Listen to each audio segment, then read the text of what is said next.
Hello again.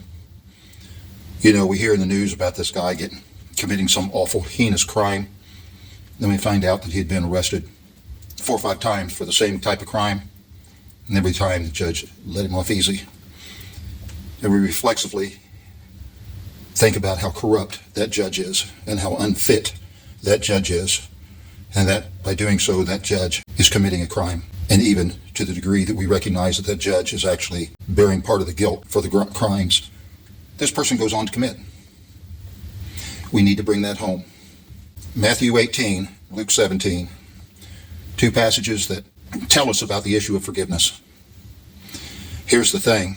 We so often want to approach this as if we were a priest absolving somebody of what they've done. And that's not the way the Bible presents. When you are forgiving somebody, you are not the priest absolving them of their sins. You are the judge sitting on your bench with your gavel. And you are not there for your feelings or even about the wrong that was done to you. You are there presiding over court.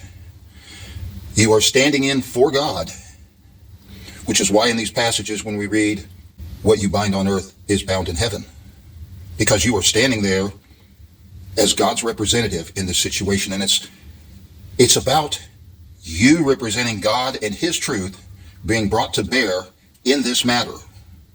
You cannot compromise. You are standing at this point outside of your own situation.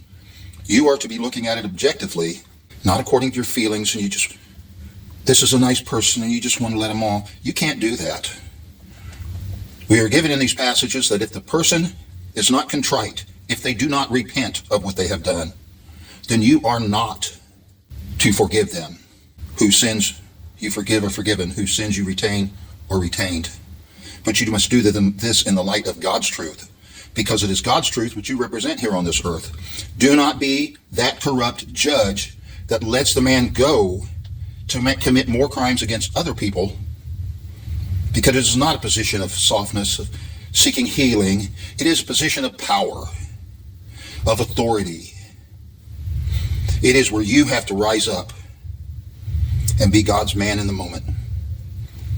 And if this person doesn't repent, you are to pronounce them guilty. Because if you go easy, then you are that judge who takes on part of the guilt of this criminal and his future crimes.